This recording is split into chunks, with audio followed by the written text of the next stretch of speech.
जिस प्रांगण में हम बैठे हैं, भगवान राम ने लंका में संदेश दिया था। जब लंका विजय कर लिया भगवान श्री राम ने, जामवंत जी ने पूछा कि प्रभु अब क्या होगा, अब तो आप लंका के राजा बन करके रहेंगे। भगवान राम ने कहा कि नहीं, दीक्षराज, जननी जन्मभूमिश्च स्वर्गादपि गरीयसी। शायद आपको यह जानकर आश्चर्य होगा,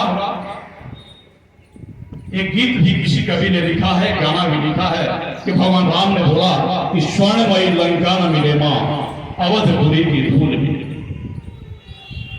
भगवान राम ने लंका के स्वर्ण की तुलना अपने अवधपुरी की धूल से किया।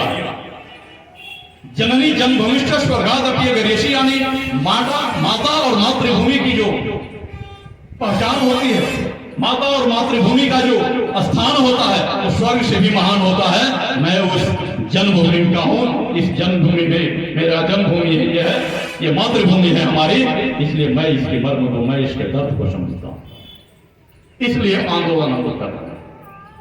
आंदोलन मुझे ये भी नहीं भविष्य में मेरा क्या होगा, अरे भविष्य में क्या होगा, भविष्य में तो मेरा निष्कासन हो गया। राजनीति में निष्कासन फांसी के समान माना जाता है। जैसे मर्डर केस में पुलिस प्रशासन ने या कोर्ट में फांसी दिया जाता है किसी मुजरिम को, उस तरह से राजनीति में मुझे फांसी दी गई है। अब इससे बड़ी सजा क्या हो सकती है, लेकिन उस फांसी की भी मुझे कोई परवाह नहीं। परवाह है बक्सर की जनता का, बक्सर के सम्मान का, बक्सर के स्वाभिमान का। यह आंदोलन हमारे उमाशंकर पांडे जी ने कहा कि भगवान राम की मूर्ति बनाने की बात की जा रही है, 1008 फीट मूर्ति बनाने की बात की जा रही है अपने सांसद के द्वारा। मान लीजिए दो कार्यकाल बीत गया, 2 कार्यकाल के बाद कोई चुनाव होने जा रहा है, तो कोई ना कोई प्रलोभन तो जनता के बीच जाना चाहिए, जनता के बीच वैसा संदेश जाना चाहिए जो उनके भाव को, उनके दिलों को छू जाए। 1008 फीट भगवान राम की मूर्ति बनाने की बात की जा रही है। वो जानते हैं कि बक्सर की जनता, बक्सर की ही नहीं बल्कि समस्त भारत की जनता हिंदू और हिंदुत्व के लिए, भगवान राम के लिए, भगवान राम जिनके आदर्श हों उनके नाम पर इस लोकसभा की जनता भी हमारे तरफ खींची चली आएगी।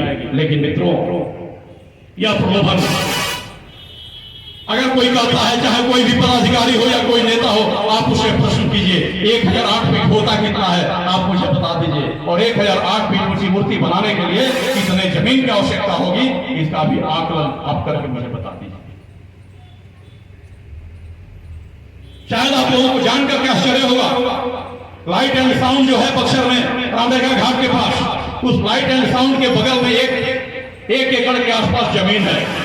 उस 1 एकड़ जमीन का उन्होंने सर्वे और नापी कराया सांसद महोदय ने, और मीडिया के माध्यम से उन्होंने बयान दिया कि इस जमीन पे भगवान राम की 1008 फीट मूर्ति बनेगी।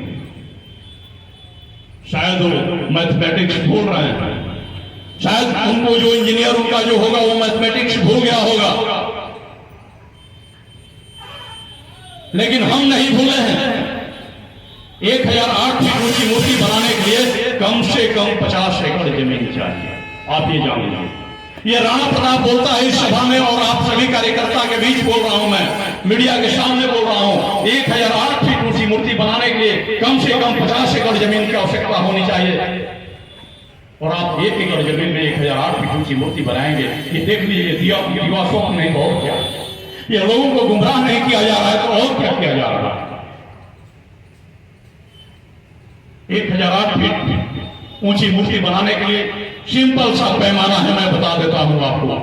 1008 फीट आप किसी सड़क पे, किसी गली में चल करके और नापी करके देख लीजिए उसकी लंबाई कितनी होती है। उसके रेडियस में जहां भी वो मूर्ति बनेगी उसके चारों तरफ उतना एरिया खाली होना चाहिए। उस मूर्ति के चारों तरफ उतना एरिया खाली होना चाहिए। सोच लीजिए वो कितना एकड़ जमीन की आवश्यकता होगी। सरदार पटेल की मूर्ति बनी है इस देश को, जिन्होंने अपने श्रम और अपने परिश्रम से संजोया। आजादी के बाद 565 रियासतों को मिलाने का जिन्होंने श्रेय लिया हुआ है, जिनके अंदर इस तरह की गौरव और गरिमा है। सरदार पटेल साहब की मूर्ति बनी है गुजरात में, सरदार सरोवर के किनारे। लगभग 100 एकड़ से अधिक जमीन है। और वो मूर्ति कितनी ऊंची है? 597 फीट लंबी। 597 फीट ऊंची मूर्ति 100 एकड़ जमीन पर बनी है। और 1008 फीट ऊंची मूर्ति 1 एकड़ जमीन पर बनेगी। बक्सर के सोच लीजिए आपका पैमाना, उनका पैमाना क्या।